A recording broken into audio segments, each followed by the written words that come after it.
시청자 여러분 안녕하십니까. 박희준의 경을 치답니다. 오늘까지 박희준 교수 대신 제가 진행을 맡았습니다. 아나운서 강태호입니다. 지난해 무역 수지가 사상 최대를 기록했습니다. 수출, 수입, 무역 규모 모두 신기록을 달성하는 이른바 트리플 크라운을 2년 연속 달성했는데요. 그런데 이 결과를 두고 업계와 전문가들은 그리 반가운 결과만은 아니라는 이야기를 입을 모아서 하고 있습니다. 수출이 많이 증가해서 흑자가 난 것이 아니라 수입이 많이 감소해서 나타난 불황형 흑자이기 때문이라는 이야기인데요. 불황형 흑자인가 아닌가에 대해서는 물론 논란의 여지가 있습니다만은 수출 시장이 그리 건강하지만은 않아 보입니다. 오늘 박희준의 경을 치다 첫 번째 토론에서는 바로 이 내용을 살펴보도록 하겠습니다. 수출 시장, 불황형 흑자인가 아닌가, 과연 수출 시장의 건강을 회복할 대안은 무엇인가 전문가와 함께 살펴보도록 하겠고요. 그리고 두 번째 주제는 대부 업계에서 증권 시장까지 몰아치고 있는 일본계 자금의 국내 진출과 관련해서 말씀 나눠보도록 하겠습니다. 자, 잠시 후에 전문가 여러분 모시고 이어가겠습니다.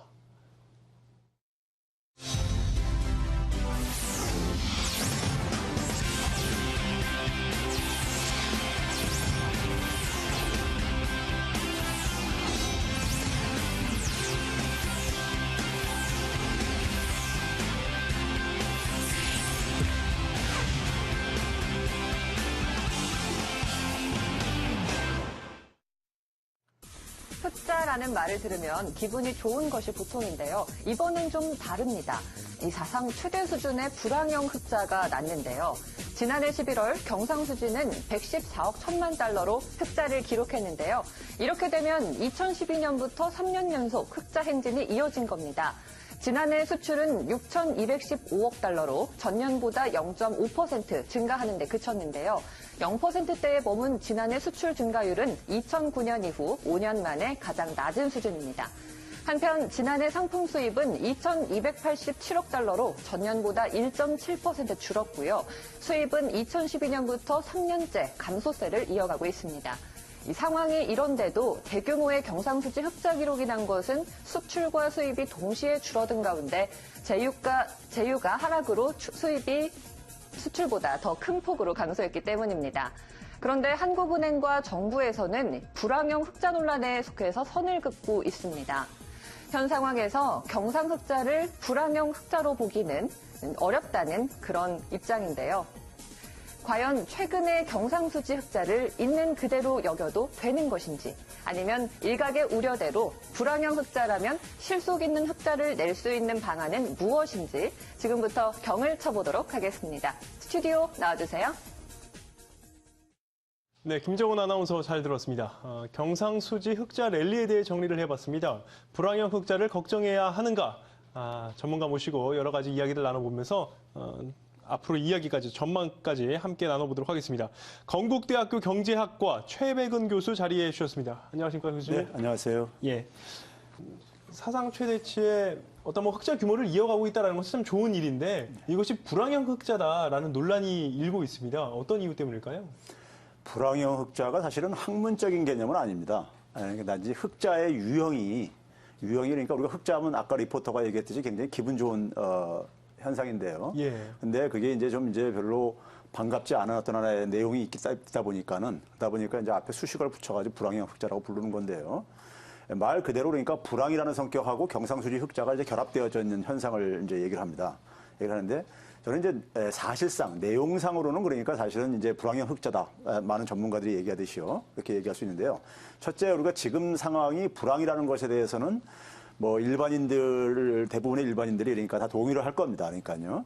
그러니까 우리가 실제로 보게 되면은 평균 소비 성향이라는 용어가 있습니다. 그러니까 이제 가계가 쓸 수 있는 소득 중에서 이제 소비가 차지하는 비중이 차지하는 이제 비중인데요. 평균 소비 성향이 한 2011년에 한 78.1이었었는데 그게 이제 한 72.6으로요. 한 5.5%포인트가 떨어졌습니다. 예. 그러니까 분명히 그러니까는 상당히 소비가 이제 그러니까 부진한 것은 이제 내수가 부진한 것은 사실이고요. 그런 가운데 또 이제 그러니까 우리가 반면에 이제 한국은행이나 정부에서 가는 것은 수출이 여전히 그러니까는 증가세가 높지는 않지만은 증가하고 있다. 하는 것이고요. 반면에 이제 수입은 아까 리포터가 얘기했듯이 이제 지난 3년 동안에 계속해서 감소를 하고 있습니다. 이제 그런 점에서 내용상으로는 사실 그러니까 우리가 내용상으로는 불황형 흑자에 가깝다 이렇게 얘기를 할 수 있겠습니다. 네, 뭐 잠깐 언급해 주셨지만 정부는 그리고 한은은 수출과 하고 있지 않습니까? 이거 어떻게 보시는지요? 예, 그러니까 이게 정부나 항공의 입장 속에서는 특히 지난해 연말 기준을 되게 보고 있는데 우리가 이제 지난해만 하더라도 그러니까 연중 평균으로 본다거나 아니면 그러니까 지난 한 3년 동안에 그러니까 이렇게 추세를 우리가 이렇게 보게 되면요. 수출이 사실 2011년 이후에 사실상 거의 정체하고 있습니다. 그러니까 2011년 이후에 좀 이렇게 하락을 했다가 2014년 하반기에 좀 이렇게 회복이 돼가지고 2011년 수준에서 약간 지금 넘어선 정도입니다. 그러다 보니까 수출이 그러니까 크게 지금 그러니까 이렇게 증가하지 않는 상황이고요. 수입도 마찬가지로 수입은요 더 이제 나쁜 것이 2011년 하반기에 월 평균 한 450억 달러 수준이었습니다. 그런데 최근에는 그러니까는 이게 지금 430억 달러 밑으로 좀 떨어진 상태입니다. 네. 그러니까 절대적으로 그러니까 한 우리가 3, 4년 전보다도 그러니까 오히려 지금 그러니까는 수출은 거의 이렇게 정체 상태고 수입은 떨어졌다는 점에서 이게 그러니까 우리가 용어를 가지고 그러니까 이것이 불황의 흑자냐 아니냐 이 씨름하기보다도 우리가 지난 3, 4년 동안에 이동 평균으로 보게 되면은 내용상으로 그러니까 흑자라는 얘기입니다. 예. 불황의 흑자라는 얘기입니다. 예. 그렇군요. 예. 불황형 흑자다라는 말이 이 어감이 예. 불황이라는 앞에 이제 수식어가 붙었기 때문에 그렇게 좋아 보이진 않는데요. 지난 80년대에서 90년대 늘 경상수지가 적자를 기록했던 것과는 비교를 해보면 그래도 좀 나아진 거 아니겠습니까? 그렇습니다. 예. 특히 우리나라 같은 경우 외환위기 경험이 있다 보니까 외환위기를 겪는 국가들의 그러니까 문제가 뭐냐면 이 외환 보유고거든요. 그러다 보니까 이제 우리가 외환 보유를 할 수 있는 건강한 하나의 기반이 뭐냐면 경상수지입니다. 예. 그러니까 그런 점에서 이제 경상수지 흑자는 굉장히 이제 우리한테는 바람직하고도 중요한 문제입니다. 사실 근데 우리가 좀 일반인들이 볼 때는 의아할 수 있겠는데 경제학적인 개념에서 볼 때는 흑자도 사실 바람직한 건 아닙니다. 균형이 가장 바람직한 걸로 돼 있어요. 예. 근데 이제 우리가 우리나라 통화를 가지고 우리나라 통화는 해외에서 그러니까 결제 통화로 사용할 수 없잖아요. 결제 통화로 사용할 수 없는 나라 입장 속에서는 흑자가 굉장히 중요한 의미를 갖습니다. 내용상으로요. 그다음에 또 한 가지는 뭐냐면은 이 경상수지 흑자가 우리가 이 불황 속에서 지속이 됐을 경우에 경상수지 흑자가 되게 되면 통화 가치 절상 압력이 이제 수반될 수밖에 없습니다. 그러니까 통화 가치 절상이 수반되어질 경우에는 이제 수출 경쟁력에 아무래도 부정적으로 영향을 미치고 경제 성장에도 부정적으로 영향을 미칠 수밖에 없습니다. 그런 점에서 경제가 불황인 상황인데 거기다가 앞으로 그러니까 무역 경쟁력까지 그러니까 우리가 악화될 경우에는 더 이제 그러니까 우리가 우려되는 것이고요. 그다음에 이제 우리가 경상수지 규모가 GDP 대비해가지고 GDP 대비해서 이제 국제사회에서 요구하는 수준이 있습니다. IMF는 대개 한 2% 정도 이내에서.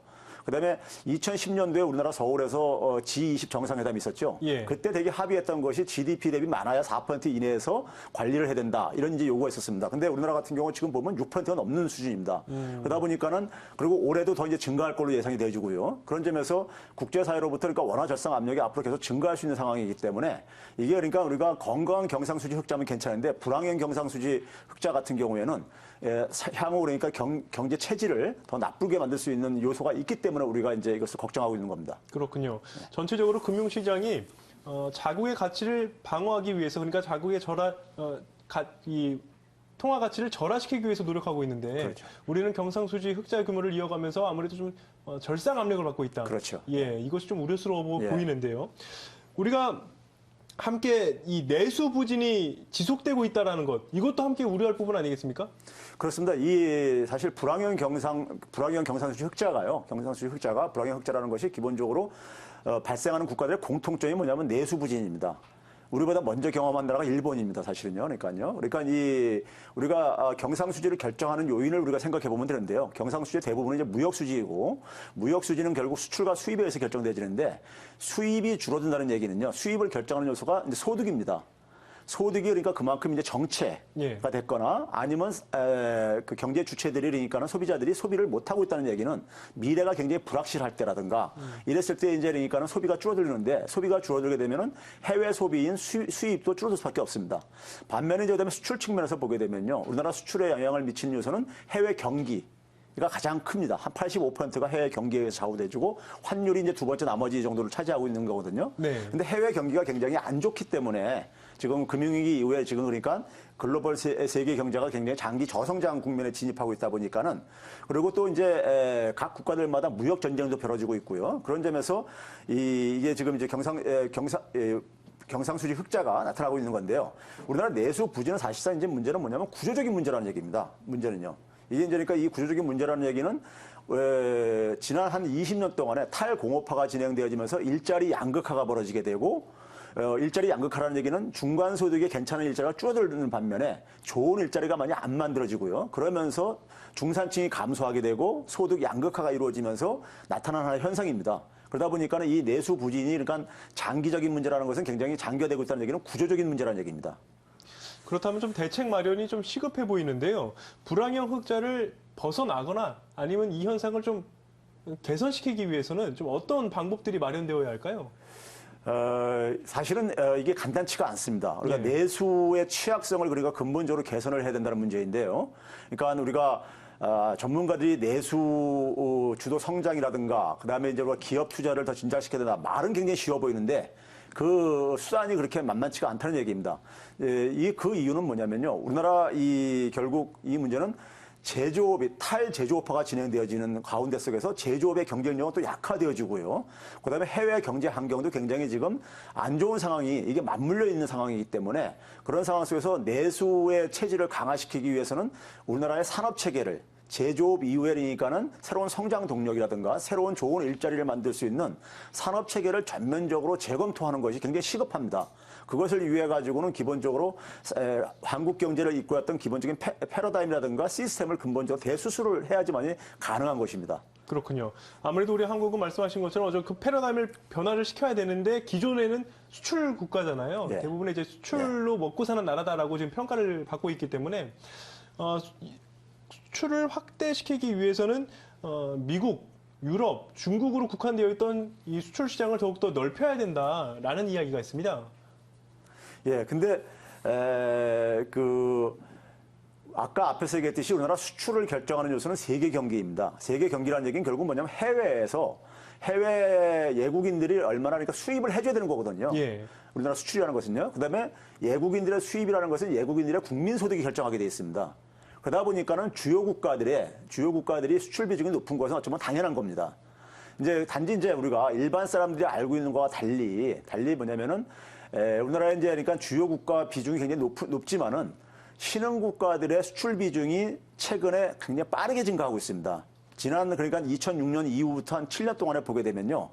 우리나라 수출 신장률에서 10대 주요 국가들을 보게 되면은 호주 정도를 빼놓고 나머지는 전부 다 신흥 국가들입니다. 예. 베트남을 비롯해가지고 인도네시아, 필리핀 이런 나라들 해가지고 우리가 주로 그러니까 수출이 크게 신장되는 나라들이 신흥 국가들입니다. 그런 점에서 또 그다음에 신흥 국가들의 이 수출도 구조적인 한계가 있는 건 뭐냐면요. 주요 국가들의 경제 상황이 좋아야지만이 신흥 국가들도 그러니까 수입을 할 수 있는 거기 때문에 이게 사실 맞물려 있는 문제다 보니까요. 그래서 우리가 우리나라에 그러니까 수출을 돌파하는 것이 그렇게 만만치 않다는 이유입니다. 그래서요. 예. 자, 수출 시장을 넓히는 것도 좀 만만치 않아 보이고 여러 가지 문제들이 야기되고 있고 발생되고 있습니다. 그렇다면 좀 정부는 어떤 정책을 내놔야 이 상황을 좀 타개해 나갈 수 있을까요?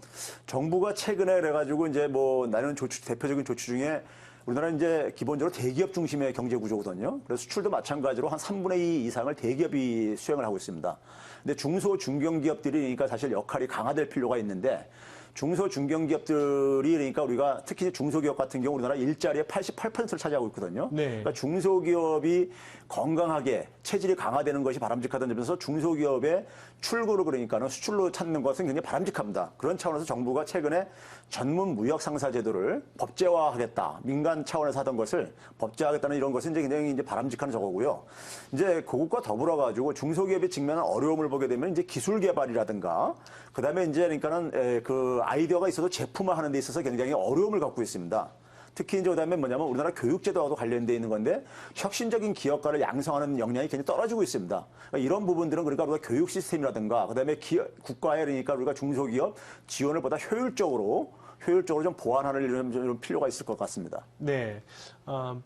모든 전문가분들이 입을 모아서 이야기를 합니다. 이러한 불황형 흑자가 지속된다면 여러 가지 경제에 타격을 줄 것이다. 라고요. 그러니까 정부도 발벗고 이제 앞장서서 이렇게 여러 가지 정책들을 내놓고 있는데요. 효율성이 있는지에 대해서 쭉 말씀해 주셨고, 자, 이제 마지막으로, 하고 싶으신 이야기가 있으시다면, 마무리 발언하시고 마무리하도록 하겠습니다. 예, 우리나라 이 정치하고도 관련돼 있는데요. 한 정부가 그러니까 5년간만 집권하다 보니까는 5년 내에 자꾸만 승부 보려고 하는 게 있어요. 근데 앞에서도 얘기했듯이 우리나라는 시스템을 전면적으로 좀 지금 재검토를 해야 될 부분들이 있습니다. 이런 것들은 그러니까 여야를 떠나가지고 합의점을 좀 모아가지고 정권이 바뀌어도 장기적으로 계속 추진할 수 있는 그러한 좀 시스템 개혁을 좀 그러니까는 지금이라도 더 이상 지체하지 말고 추진을 했으면 좋겠습니다. 네, 잘 들었습니다. 지금까지 건국대학교 경제학과 최백은 교수와 이야기 나눠봤습니다. 고맙습니다. 네, 감사합니다.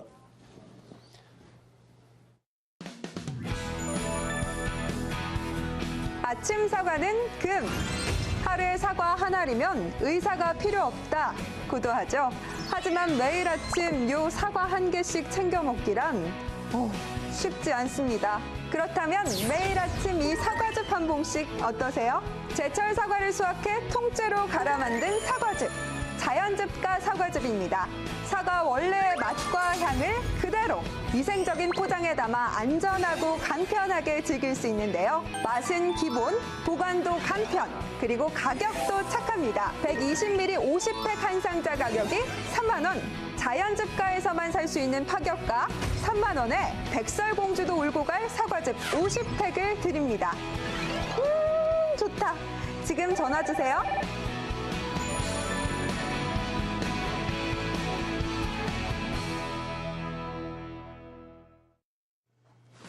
시황센터입니다. 우리 시장 오전장에서는 엇갈린 행보를 보였습니다. 코스피 시장은 외국인과 기관의 동반 매도에 1950선 밑으로 내려왔는데요. 1940선에서 오전장을 보냈습니다. 반면에 코스닥 시장은 장 시작과 함께 606포인트를 찍었는데요. 이후에는 살짝 내려와서 하지만 좋은 흐름 보여주고 있습니다. 그럼 1시 구간을 지나고 있는 현재 상황은 어떤지 한번 코스피 지수부터 확인해 보겠습니다. 코스피 지수 0.24% 하락했습니다. 1948.24포인트에서 거래가 되고 있는데요. 그럼 한번 코스피 수급을 한번 살펴보겠습니다. 코스피 수급, 외국인과 기관의 동반 매도가 일어나고 있습니다. 외국인이 1,642억 원을 매도하고 있고 기관이 1,137억 원을 매도하고 있습니다. 오늘 기관의 매도 주체는 투신인데요. 투신이 800억에서 900억 원대의 매도를 보이고 있습니다. 반면에 개인은 홀로 2,717억 원의 매수를 보이고 있습니다. 그럼 이번에는 코스닥으로 한번 넘어가 보겠습니다. 코스닥 지수 현재 0.56포인트 오른 604.2포인트를 기록하고 있습니다. 오늘 최고점인 606.13포인트를 찍은 이후 계속해서 좋은 흐름을 이어가고 있는데요. 한번 수급 한번 살펴보겠습니다. 코스닥 수급 오늘 연기금과 금융투자가 매수 주체가 되었는데요. 기관이 391억 원을 매수하고 있습니다. 반면에 개인은 269억 원을 팔고 있습니다. 외국인은 오전장에서 큰 방향성을 정하지 못한 모습이었는데요. 오후 들어서는 49억 원을 파는 모습입니다. 이번에는 코스피 시가총액 상위 종목 한번 살펴보겠습니다. 삼성전자 그동안의 외국인의 매도가 계속해서 이어졌는데요. 오늘은 강보합권을 보이고 있습니다. 0.44% 상승하면서 136만 4천 원을 기록하고 있습니다. 반면에 2위와 3위, 4위인 현대차와 SK하이닉스, 한국전력은 나란히 2%에서 3%대의 하락을 보이고 있습니다. 삼성전자 우량주도 0.28% 상승하면서 좋은 흐름 이어가고 있습니다. 이번엔 코스닥 시총 상위 종목 한번 살펴보겠습니다. 다음 카카오가 1.74% 하락하면서 14만 7천 원대를 기록하고 있습니다. 반면에 셀트론이 오늘 아주 좋은 흐름을 보이고 있는데요. 8%에서 9%대의 좋은 흐름 이어가면서 현재는 46,200원에 거래가 되고 있습니다. 이 밖에도 메디토스가 3.85% 상승하면서 49만 500원대를 형성하고 있고 파라다이스는 어제에 이어 오늘도 하락하고 있습니다. 5.56% 하락하면서 24,650원을 기록하고 있습니다. 그러면은 오늘의 관심주인 바로 셀트리온을 한번 살펴보겠습니다. 오늘 시장은 바이오 시밀러 테마주와 제약업종들이 시장에 관심을 받고 있는데요. 오늘 우리 시간으로 오늘 새벽이었죠. 미국에서 제약회사인 화이자가 호스피라를 인수한다는 M&A 소식이 들려왔습니다. 호스피라는 셀트리온의 항체 바이오 시밀러 해외 판권을 가지고 있는 회사인데요. 이 때문에 셀트리온의 글로벌 시장 진출 정착이 긍정적으로 평가되면서 시장에 관심을 받고 있습니다. 지금까지 시황센터에서 전해드렸습니다.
안녕하세요. 이수진입니다. 지친 일상은 뒤로하고 잠시 떠나보는 시간, 여행 박사에게 물어보세요. 시작합니다. 평범하고 재미없는 일상에서 벗어나 색다른 감성 충전을 원하시는 분들, 지난 주말 저는 프로방스 마을이라는 독특한 여행지에 다녀왔는데요. 지금 바로 떠나보겠습니다. 제가 다녀온 곳은 서울과도 약 1시간가량이 걸리는 경기인데요. 여행 박사에게 물어보세요. 색다른 감정을 원하시는 분들, 서울에서 1시간 정도 걸리는 경기 고양시와 파주시의 중간 지점인데요. 도시를 벗어나자마자 느껴지는 맑은 공기에 금방이라도 건강해지는 기분이 들었습니다. 제가 선택한 펜션은 푸르른 하늘 아래 자리 잡은 예쁜 2층 벽돌집이었는데요. 외부에도 테라스가 잘 꾸며져 있어 차 한 잔의 여유를 즐길 수도 있었습니다. 이 펜션은 한적한 곳에 위치해 가족끼리 단란한 여행을 떠나기 좋았는데요. 이제 내부로 들어가 보았습니다. 방은 아주 넓지는 않지만 알차게 구성되어 있는데요. 모던하면서 깔끔한 거실과 화이트와 레드톤의 주방은 가족 여행에 최적화된 공간이었습니다. 이곳은 특별하지는 않지만 평범하면서도 편리한 펜션이었는데요. 침대방과 온돌방이 나누어져 있어 취향에 따라 침실 선택이 가능했습니다. 저는 침대방을 좋아해서 이곳에 짐을 풀었는데요. 이렇게 시간 가는 줄 모르고 펜션 여행을 즐기다 보니 배가 고파왔습니다. 제가 이번에 맛볼 메뉴는 바로 민물장어로 만든 장어 소금구이였는데요. 살아있는 장어를 바로 그 자리에서 잡아 구이로 먹는 만큼 신선도가 뛰어난 곳이었습니다. 특히 이 집은 한약재로 소스를 만든다고 하는데요. 달콤하면서 건강한 소스, 이 집만의 비법이었네요. 두툼한 장어를 입안에 넣는 순간 사르르 녹는 느낌이 들었습니다. 뒷면은 또 바삭해서 식감도 뛰어났는데요. 마지막으로 끝맛을 깔끔하고 시원하게 마무리해줄 김치말이 국수까지 그야말로 완벽한 밥상이었습니다. 든든하게 배도 채웠고 이제 본격적으로 여행을 떠나볼 텐데요. 제가 도착한 여행지는 파주 프로방스 마을입니다. 이곳은 프로방스 스타일의 건물들이 가득한 테마 마을이었는데요. 저도 프랑스에 여행을 온 것처럼 들뜬 마음으로 마을 이곳저곳을 구경했습니다. 맛집, 쇼핑, 예쁜 카페 등 없는 게 없는 공간이었는데요. 이곳에서는 유명한 프랑스식 베이커리도 만날 수 있다고 하니 꼭 한번 방문해야겠죠? 행복한 쇼핑까지 마치고 펜션으로 들어가 잊고 있었던 피로가 몰려왔는데요. 이제 뜨끈뜨끈한 저의 방에 들어가서 휴식을 취했습니다. 그동안 다녔던 곳들을 떠올려 보니 정말 잊지 못할 하루가 될 것 같았는데요. 자, 여행 박사에게 물어보세요. 맑은 공기를 마시기만 해도 탁 트인 경관만 바라봐도 건강해진다고 하는데요. 이번 주말 감성 가득한 낭만 여행을 떠나실 분들, 제가 직접 다녀온 여행지를 강력 추천합니다. 더 자세한 여행 정보는 02-2000-4839로 전화하시거나요. 인터넷 검색창에 펜션 검색하시면 확인할 수 있습니다. 저는 여기서 인사드릴게요. 다음 이 시간 더 즐거운 여행기로 찾아뵐게요.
국내 금융권이 재편되고 있습니다. 일본계 자금이 밀려오고 있는데요. 이 서민들이 주로 이용하는 대부업계는 일본계 자본으로 움직인다고 해도 과언이 아닙니다. 국내에 진출한 일본계 대부업체들의 총 대부액이 이미 토종업체들의 규모를 넘어섰는데요. 2013년 말 일본계 대부업체 대부액은 총 4조 9,700억 원으로 3조 5,600억 원을 기록한 토종업체들을 제쳤습니다. 대부업계 1위인 아프로 파이낸셜 대부는 총 대부액이 2조 1,700억 원으로 압도적인 점유율을 보이고 있고요. 2위인 산하대부 역시 1조 2,700억 원인데요. 그런데 토종업체 중에서 그나마 총 대부액이 높은 웰컴 크레디라인 대부는 5천억 원 수준에 그쳤습니다. 제2금융권인 저축은행들도 일본계 자금들에 대거 인수된 상태인데요. 업계 1위인 SBI저축은행은 옛 현대스위스저축은행이 일본 SBI그룹에 인수된 후 합병 작업을 거쳐 출범했습니다. 현대 자산 규모가 3조 8천억 원에 달하는데요. 문제는 소액 대출을 통해 리스크는 회피하면서 고금리 대출로 막대한 이윤을 추구하고 있다는 점입니다. 이제는 리스 및 할부 영업 분야와 은행, 증권 등 금융권 전반이 일본계 자금의 사정권 안에 들었는데요.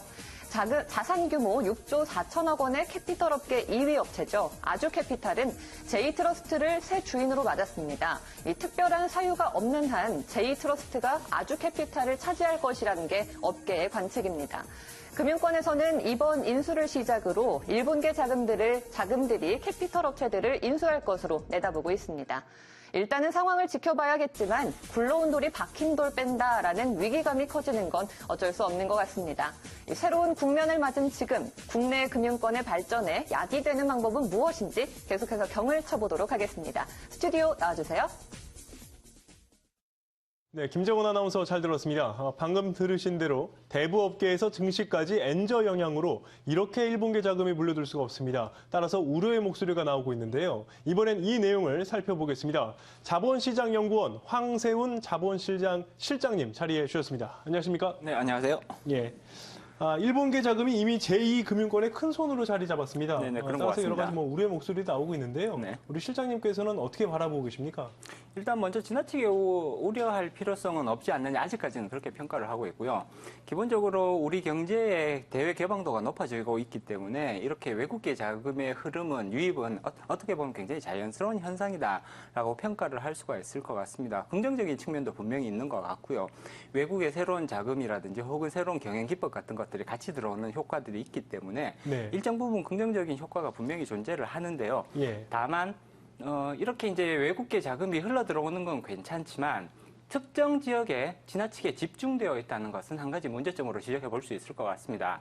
다양한 국가로부터 자금이 다양한 루트를 통해서 들어온다면 오히려 우리 금융계의 다양성을 증가시키는 요소라고 봐야 되기 때문에 긍정적으로 볼 수 있겠지만, 이렇게 이제 예를 들자면 대부업체 또는 저축은행 같은 쪽에 지나치게 일본 자금이 집중되어서 이제 어떻게 보면 이제 시장 지배력까지 그렇게 넘볼 수 있는 상황이 되었다면 오히려 이것은 금융시장의 변동성이라든지 혹은 불안정성을 증가시킬 수 있는 요소로 작용하거든요. 예. 따라서 이렇게 지나치게 집중되는 현상이 오히려 조금 우려할 수 있는 그런 부분이라고 평가할 수 있겠습니다. 예. 우리 자본의 저축은행 그리고 대부업체들이 줄폐업을 하고 있다라는 네. 소식도 들리면서 더욱더 그 우려감이 증폭되고 있지 않습니까? 네, 그렇습니다. 사실은 그 대부업체의 경우를 살펴보면요, 그 줄폐업이 계속해서 이어지고 있다라는 사실을 뚜렷하게 관찰을 할 수가 있는데, 2011년 이후로 계속해서 대부업체의 숫자가 줄어들고 있는 상황입니다. 숫자를 살펴보면 2012년에는 약 1만 5천 개 정도 되었던 대부업체의 숫자가 작년 상반기 말 기준으로는 8,800개 수준, 그러니까 거의 절반으로 떨어진 거죠. 예. 저축은행 같은 경우도 사실은 상황은 이제 비슷한데, 물론 이제 숫자에 있어서는 많이 차이가 나는 것은 사실이지만, 2011년도 그러니까 저축은행이 부동산 PF 대출 부실화로 인해서 경영 곤란을 겪기 시작한 해였던 2011년 이후로 그 당시에 90개가 넘었던 저축은행이 현재는 80개 수준까지 떨어져 있거든요. 그래서 저축은행 업계에서의 퇴출도 굉장히 빠른 속도로 일어나고 있다, 그렇게 볼 수가 있겠죠. 네. 1분기 자금이 굉장히 확산이 되면서 어찌 보면 지금 금융시장의 생태계가 좀 파괴되고 있다는 생각이 드는데요. 1분기 자금이 이렇게 확산되고 있는 근본적인 이유가 따로 있습니까? 기본적으로 일본 금융시장과 우리 금융시장 간의 금리 격차에서 그 원인을, 가장 중요한 원인을 찾을 수 있을 거라고 보여지고요. 예. 사실은 일본은 굉장히 오랜 기간 초저금리, 그러니까 거의 제로금리 수준을 계속해서 유지해 왔고요. 최근 들어서는 양적 완화를 통해서 더욱더 많은 유동성을 금융시장으로 공급을 하고 있습니다. 따라서 일본계 대부업체들, 이 일본 금융시장에서 자금 조달하는 코스트를 살펴보면 낮게는 1%, 높아도 4%를 넘지 않는 그런 수준에서 대부업체들이 자금을 조달해서 가지고 들어오고 있거든요. 그렇지만 국내의 자금 사정을 살펴보면 국내 대부업체들은 자금 조달 코스트가 적게는 2배, 많게는 3배 이상 높은 코스트, 그러니까 예를 들어 8%에서 12%에 해당되는 높은 금리로 자금을 조달을 하고 있습니다. 일본 업체와 국내 업체 간의 이러한 뚜렷한 자금 격차, 그러니까 사실은 일본의 그러한 대부업체들이 이렇게 물밀듯이 혹은 저축은행에 이렇게 자금들이 계속해서 쏟아져 들어오는 굉장히 중요한 이유가 되고 있다라고 볼 수 있을 것 같습니다. 네. 주식시장에도 일본계 자금이 그렇게 들어오고 있다고요? 네네. 예. 지금 이제 현재 일본계 자금은 금융시장에 거의 전 영역으로 지금 침투를 하고 있다. 그렇게 판단을 하셔야 될 것 같고요. 주식시장 같은 경우를 보면 사실 2014년에 우리나라 증시로 일본계 자금이 굉장히 많이 들어왔습니다. 2014년, 그러니까 2013년 말 기준으로 봤을 때 6조 원을 약간 넘던 일본계 자금의 비중이 네. 2014년 말로 오면 9조 원, 9조 5천억 원까지 올라가는 것을 볼 수가 있거든요. 그리고 1월 달 이제 통계를 보니까 이미 10조 원을 넘어서는 것으로 그렇게 보여집니다. 따라서 작년 한 해 동안 우리나라 주식시장으로 순유입된 일본계 자금의 규모가 3조 5천억이 넘는다라는 평가를 해볼 수 있을 것 같고요. 올해도 이러한 기조는 계속해서 이어질 가능성이 높지 않을까 그렇게 보여집니다. 다만 이제 이렇게 유입된 일본계 자금이 일시적으로 빠져나가게 되면 국내 증시에 굉장히 큰 혼란과 변동성을 가져올 수 있지 않느냐. 그런 우려들이 많이 제기되고 있는 것은 사실인데요. 상대적으로 봤을 때 일본계 자금들은 주로 연기금을 중심으로 해서 들어오는 자금들이기 때문에 이러한 변동성 확대 가능성은 존재는 하는 것이지만 그렇게 우려할 만한 수준은 아닌 것 같다라는 평가를 아직까지는 해볼 수 있을 것 같습니다. 그렇군요. 네. 하지만 일본계 자금이 확산이 되면서 뭐 기업들을 사들인다라는 이야기도 나오고 있거든요. 예, 최근 들어서는 단순히 금융사, 그러니까 저축은행이나 혹은 대부업 그런 뿐만이 아니라 그 신문지면을 통해서도 이미 이제 다양하게 보도가 됐을 텐데요. 현대증권과 같은 대형 증권사조차도 이제 인수를 하려는 그런 시도들이 나타나고 있습니다. 그리고 앞으로 국내 이제 금융회사들, 대형 금융회사들이 매각될 수 있는 대형 금융회사들이 많아질 텐데요. 예를 들어서 뭐 우리은행이라든지 뭐 이런 것들이 향후에 매각되게 되면 일본계 자금, 그리고 물론 일본계 자금에만 국한되는 건 아닌 것 같습니다. 중국계 자금도 굉장히 많은 관심을 보이고 있는 것이 사실이니까요. 그래서 이러한 대형 금융회사들이 매물로 나오게 되면 일본계 자금들이 굉장히 적극적으로 이러한 이제 기업 인수에 참가하게 될 가능성이 높다라고 보여지고요. 예. 이런 것에 대해서 이제 분명히 이런 데는 긍정적인 요소와 부정적인 요소가 공존을 하는 것이거든요. 부정적인 요소는 최대한 억제를 하면서 긍정적인 효과를 극대화하는 것이 향후 우리가 추진해야 될 그런 이제 정책 과제라고 보여집니다. 네. 일본계 자금이 늘어나면서 아무래도 현대증권 같은 대형 증권사들을 사들인다라는 것. 네네. 이것이 뭐 일장일단이 있다고 말씀해 주셨는데요. 네네. 대체적으로 우리 시장 외에 일본계 자금은 다른 해외 시장에서도 여러 가지 우리와 같이 투자를 활발히 하고 있나요? 네, 그렇다고 봐야 될 것 같고요. 일본계 자금은 단순히 우리나라에만 침투를 하는 것은 아니라고 보여지고요. 사실은 글로벌 신흥시장에 굉장히 대규모로 진출을 하고 있다라고 평가할 수 있을 것 같습니다. 동남아 지역의 다양한 이제 이머징 마켓들, 그러니까 인도네시아, 그다음에 필리핀이라든지 이런 이제 말레이시아 이런 국가들뿐만이 아니라 남아메리카의 뭐 브라질이나 칠레, 아르헨티나 이런 국가들에도 굉장히 활발하게 진출을 하고 있고요. 그리고 심지어는 그 금융 선진국이라고 할 수 있는 유럽 쪽에도 일본계 자금들이 굉장히 활발하게 진출하고 있는 것으로 관찰되고 있습니다. 네. 자, 해외 시장에서도 뭐 활발하게 일본계 자금이 돌아다니면서 여러 가지 활동을 하고 있는 것으로 보이는데요. 네네. 자, 그럼 이제 다시 국내로 돌아와서요. 일장일단이 있다고 말씀해 주셨는데요. 대체적으로 단점에 우리는 주목을 하고 있습니다. 어떤 피해와 우려가 확산이 될 것인가 이 부분을요. 네네. 그럼 정부는 가만히 있을 수 없으니까 여러 가지 규제들을 내놓을 텐데 어떤 네네. 규제들이 있을까요? 근데 이제 현실적으로 일본계 자금을 규제할 수 있는 방법은 뚜렷하게 존재를 하지 않는다라고 말씀을 드려야 할 것 같아요. 기본적으로 우리나라는 OECD 가입 국가입니다. 그리고 이제 OECD의 자본 자유화 규약이라는 것이 있는데요. 이러한 자본 자유화 규약은 해외의 자금이나 혹은 해외의 자금이 국내로 들어오는 것, 그리고 국내의 자금이 해외로 나가는 것에 대해서 어떠한 차별적인 제한을 두는 것을 금지를 하고 있거든요. 이건 무슨 말이냐면 미국에서 들어오는 자금이나 혹은 일본에서 들어오는 자금, 혹은 중국에서 들어오는 자금에 대해서 어떠한 차별도 두지 말 것을 요구를 하고 있는 것이죠. 따라서 우리나라 정부의 입장에서도 일본에 대해서 일본으로부터 들어오는 자금에 대해서 차별적으로 규제를 한다거나 혹은 더 강한 제약을 하는 것은 사실 현실적으로 거의 불가능에 가깝다라는 말씀을 드릴 수 있습니다. 물론 이렇게 일본계 자금에 대해서 차별적으로 규제를 할 이유도 없는 것이고요. 다만 이렇게 이제 일본으로부터 들어오는 자금, 그리고 이런 특정 자금들이 지나치게 뭐 대부업이라든지 혹은 저축은행 영역으로 집중되어 갈 때 나타날 수 있는 그런 문제점들을 해결하는데 조금 더 집중할 필요가 있지 않을까 그렇게 보여집니다.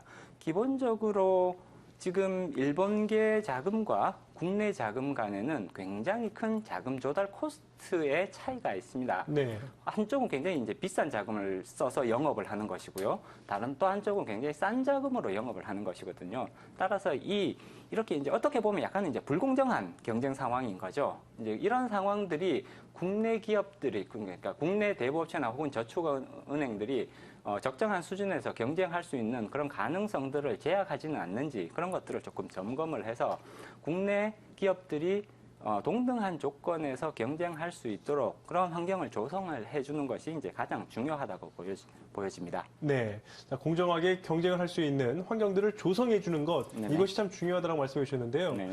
말씀하신 것처럼 우리나라 기업들이 일본계 기업과 경쟁을 했을 때 좀 어떤 경쟁력이 있을까, 차별화가 무엇인가가 궁금하거든요. 지금 당장은 차별화를 시도하는 것이 그렇게 용이할 것 같지는 않고요. 가장 먼저 우리가 염두에 둘 필요성이 있는 부분은 사실은 대형화라고 보여집니다. 단순히 국내 대부업체와 일본계 대부업체의 사이즈를 비교해 봤을 때 일본계 대부업체가 굉장히 큰 조직을 갖추고 굉장히 대규모로 영업을 하는 것이 사실이거든요. 이렇게 이제 자금력과 조직력에서 일본계 대부업체들이 더 우위를 가지고 있는데 국내의 대부업체들을 살펴보면 굉장히 소규모의 영세업체들이 많단 말이죠. 이러한 상황에서는 그 경쟁을 했을 때 당연히 일본계 대부업체가 훨씬 더 유리한 고지를 점하고 있는 것이 사실입니다. 따라서 국내 대부업체 또는 저축은행들은 M&A 같은 것, 그러니까 기업 인수합병 같은 것들을 활발히 진행을 함으로써 기존에 그렇게 소규모 영세업자의 수준에서 벗어나서 일본 업체에 필적할 수 있는 그렇게 덩치를 키우는 작업들이 앞으로는 굉장히 필요할 것 같다. 적극적으로 그 국내 대부업체 간의 인수합병들을 좀 이렇게 추진을 하고 장려를 해서 일본 경쟁 업체들과 맞설 수 있는 그런 대형 금융회사의 탄생을 유도하는 것이 바람직한 방향이 아니겠느냐 그렇게 보고 있습니다. 네. 그와 관련해서 영세 대부업체들은 공동 상표를 통해서 일본계 대형 업체와 대응하겠다라는 의사를 밝히지 않았습니까? 네네. 이것이 그러면 좀 통할 수 있을까요? 공동상표의 활용은 일정 부분 효과가 있을 거라고 보여집니다. 그렇지만 이제 그 효과가 얼만큼 이제 크게 혹은 장기적으로 지속될 것이냐를 이렇게 평가를 해보면 오히려 약간은 조금 이렇게 부정적인 평가를 드려야 할 것 같고요. 공동상표만으로는 조금 부족한 것이 아니냐라는 평가를 내릴 수가 있습니다. 공동상표를 통해서 마케팅 활동을 이렇게 공동으로 해나가고, 그 다음에 그 자금 조달 측면에 있어서도 일부 도움을 받을 수는 있겠지만 기본적으로 공동 상표를 활용한 그런 이제 영업 전략에는 그 이제 큰 한계점이 존재한다라고 보여지고요. 따라서 공동 상표 차원을 더 넘어서서 이게 적극적으로 기업 인수 합병을 통해서 덩치를 키워나가는 작업이 오히려 훨씬 더 중요하지 않을까 그렇게 보여집니다. 공동상표의 사용은 분명 그 영세업체들이 일정 부분 수익성을 개선을 하는 데는 분명히 도움이 될 것으로 예상은 되겠지만 조금 더 근본적인 방향에서의 경쟁력 개선 강화 방안들이 필요하다고 그렇게 생각합니다. 예. 자, 이렇게 해서 쭉 우리가 우려하는 바를 짚어봤고요. 그럼 좀 다른 시각으로 본 상황을 한번 짚어보도록 하겠습니다. 바로 이제 뭐 장점을 보고 있는 것 같은데, 금융시장이 개발되어 있는 상황 속에서 일본계 금융사라고 뭐 우리가 색안경을 끼고 볼 필요가 있겠느냐. 자본시장이 활성화되고 있고 풍부해지고 있는 이런 상황 속에서 일본계 자금이 들어온다고 해서 우리가 그렇게 뭐 걱정할 필요가 있겠느냐라는 의견도 있어서 어떻게 보시는지요? 네, 좋은 지적이라고 생각을 하고요. 일본계 자금이라고 해서 무조건 배척하는 태도는 전혀 옳지 못하다, 바람직하지 않다라고 평가할 수 있겠습니다. 말씀하셨듯이 우리나라는 전체적으로 수출 의존도가 굉장히 높고요. 금융시장뿐만이 아니라 모든 경제 구조에 있어서 대외 개방도가 상당히 높은 수준으로 진척이 되어 있습니다. 이러한 상황에서는 외국계 자금이 흘러 들어오는 것은 굉장히 자연스러운 현상이다. 그리고 외국계 자금들이 흘러 들어와서 국내 금융시장에 긍정적인 변화를 가져오는 부분도 분명히 존재를 합니다. 따라서 부정적인 측면만 너무 이렇게 강조를 할 필요는 없을 것 같고요. 부정적인 측면을 최소화하면서 긍정적인 효과를 키워나가는 방향, 이것이 이제 우리가 가져야 할 태도라고 보여집니다. 일본계 자금이 일정 부분 이제 들어오고는 있지만 그 금융시장 전체로 봤을 때 아직까지 이제 일본계 자금의 비중은 그렇게 지나치게 높다라고 평가할 수 있는 수준은 아닌 것 같다. 예를 들자면 이제 주식시장을 한번 살펴보면요. 외국인 자금이 400조가 넘는데 일본계 자금은 지금 한 10조 원 정도 되는 것으로 나타납니다. 따라서 외국인 비중 중에서 3%에 채 못 미치는 비중이다라고 말씀을 드릴 수 있을 텐데 주식시장 같은 경우 이렇게 주식시장을 살펴보면 사실 일본계 자금이 지나치게 높은 것이 아니냐라는 그런 이제 걱정은 아직까지는 조금 이렇게 과도한 걱정이 아니냐라고 볼 수 있습니다. 물론 이제 대부업체나 저축은행 같은 경우에는 이제 얘기가 조금 달라질 수는 있겠죠. 따라서 이렇게 이제 일본계 자금이라고 해서 지나치게 색안경을 끼워 볼 필요성은 없다. 전반적으로 외국계 자금이 얼마나 빠른 속도로 들어오는지 혹은 빠른 속도로 흘러나가는지 이러한 유출입에 대한 변동성 관리 이런 것들을 강화해 나가면서 그 경쟁 환경을 조성해 준다면 오히려 국내 금융산업 발전에 도움이 될 구석도 분명히 존재한다. 뭐 이런 점도 우리가 좀 이해할 필요성이 있겠죠. 예. 전체적으로 글로벌 금융시장을 바라봤을 때 돈의 흐름을 결정짓는 것은 이제 환율일 텐데 그래서 네네. 이제 환율 전쟁을 벌이고 있지 않습니까? 네네. 미국을 제외한 나머지 유럽이라든지 일본이라든지 그다음 뭐 호주까지 포함해서 전체적으로 자국의 가치를 절하시키기 위해서 통화 가치를 네. 절하시키기 위해서 기준금리를 인하하면서 양적 완화를 시행해 나가고 있는데요. 대표적으로 일본도 계속해서 양적 완화를 더욱더 대규모 시행하고 있고 엔저 현상이 가속화되고 있는 상황 속에서 일본 경기 흐름 전망 좀 어떻게 보고 계시나요? 일본 경기에는 지금 굉장히 큰 불확실성이 존재를 한다고 생각을 하고요. 물론 이제 일본 금융시장을 살펴보면 오랫동안 제로금리가 유지되어 왔었고 그다음에 아베노믹스가 시행되면서 대규모의 양적 완화가 단행이 되었습니다. 그렇지만 이러한 대규모 양적 완화의 효과가 내부적으로는 그렇게 뚜렷하게 나타나고 있는 것 같지는 않습니다. 이제 이런 부분에 우리가 조금 주의를 할 필요성이 있는데요. 일본계 자금이 국내로 흘러 들어오게 되면 사실은 일본에서 발생을 하는 다양한 종류의 경제 충격들이 국내로 흘러 들어오는 효과와 동일한 그런 효과들을 이제 발생을 하게 되는 거죠. 예를 들어서 일본에서 뭐 대규모 이제 그 신용 위기라든지 그런 것들이 발생을 하게 되면 이게 이제 자금 경로를 통해서 그 충격이 우리나라로 전달되는 구조입니다.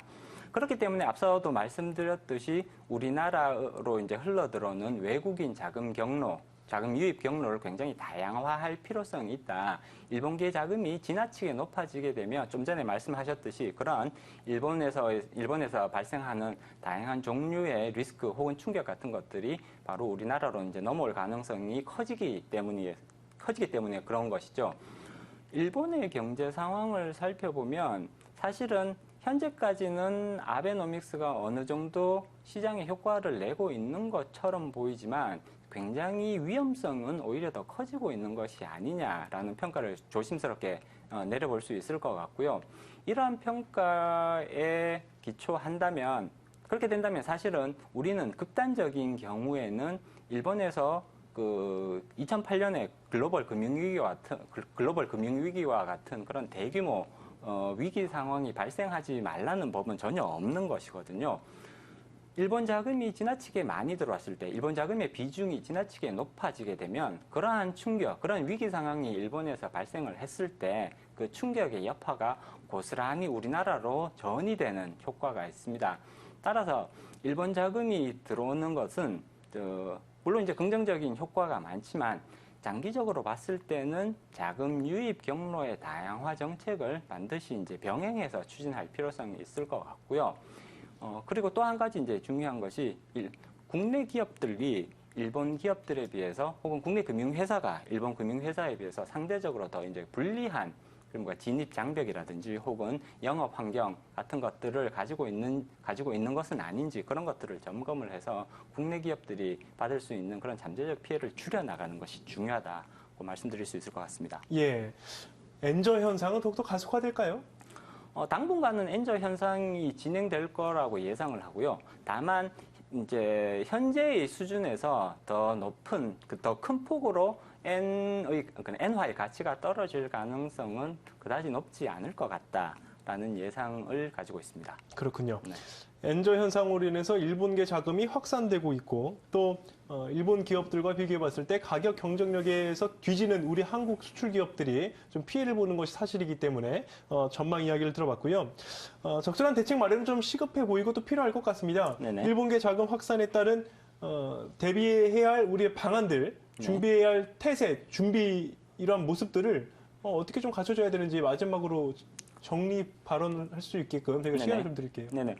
기본적으로 일본계 자금만을 이제 대비를 해서 어떤 대책을 마련하는 것은 바람직하지 않다라고 보여지고요. 전체적인 자금 유출입 구조의 효율성을 개선하는 쪽으로 정책 방향을 가져가는 것이 장기적인 차원에서 보다 중요하다. 그렇게 말씀드릴 수 있을 것 같습니다.